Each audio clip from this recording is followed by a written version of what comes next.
Les Hadza, la tribu la plus primitive vivant sur Terre. Ils survivent en chassant leur nourriture avec des arcs et des flèches, tout comme nos ancêtres il y a des milliers d'années.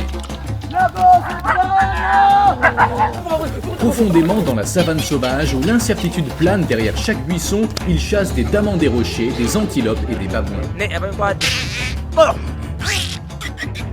La tribu des Hadza vit la vie dans sa forme la plus brute. Ils boivent de l'eau boueuse, mangent du miel avec des larves et parfois même de la viande avec des excréments d'animaux.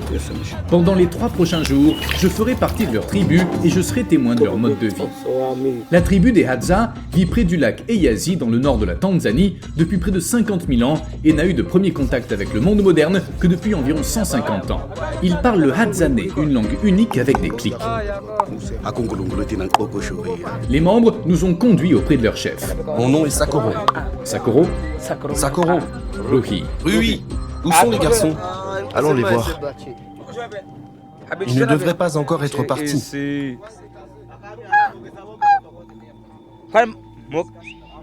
Hé, Mugeza. Nous sommes Hadza, mon ami, et bienvenue sur notre terre des Hadzabe. Tout le monde se rassemble ici. Les compétences de chasse sont évidentes dans le cuir et les fourrures qu'ils portent. Qu'est-ce que c'est sur ta tête? Du babouin. C'est de la peau de babouin. Quand j'étais petit, je pleurais tout le temps. Ma mère n'aimait pas ça, alors elle a fait ces cicatrices sur mon visage. Le sel dans les larmes brûle la plaie ouverte et le bébé apprend à ne pas pleurer en ressentant la douleur. Maintenant, je suis grand, je ne suis plus un petit pleurnicheur.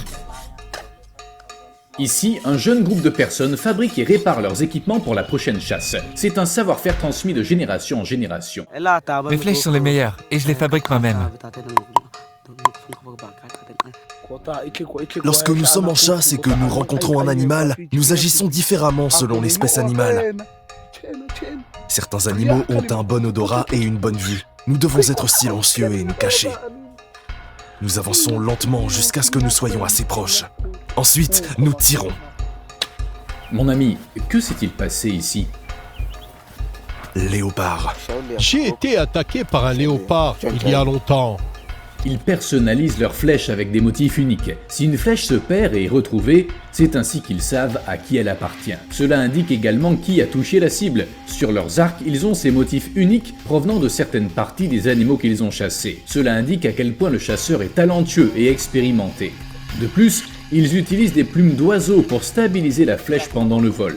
Pour fabriquer des flèches, d'abord ils prennent un morceau de bois et le taillent soigneusement. Il doit être aussi léger et droit que possible. Ils contrôlent toujours l'avancement et utilisent leurs dents pour corriger les courbures. Quel animal crains-tu le plus? Les éléphants, les lions et les léopards. Les éléphants ont une énorme trompe. Ils peuvent t'attraper et manger presque n'importe quoi. Ils mangent lentement. Ne t'approche jamais d'eux. Tu dois rester loin d'eux. Ils peuvent t'attaquer et te briser en 2 morceaux.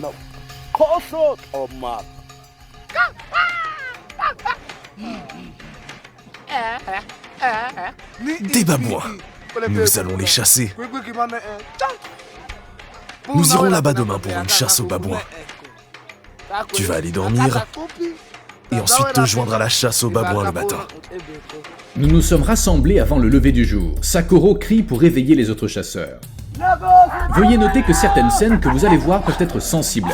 Nous vous demandons de découvrir la culture et le mode de vie de la tribu des Hadza avec respect et ouverture d'esprit.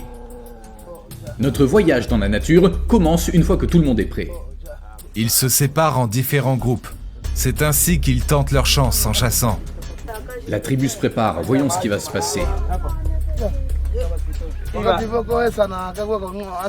Une fois que la lumière du jour se lève, nous partons dans la nature sauvage avec Sakoro en tête. Nous avons environ 10 chiens de chasse avec nous sur le qui-vive. Les chasseurs portent des couteaux, des arcs, des flèches empoisonnées et non empoisonnées. Sakoro a indiqué cette direction. Nous nous séparons maintenant. Regardez là-bas. Nous allons suivre ce groupe. Un de notre équipe suit Sakoro et les chiens.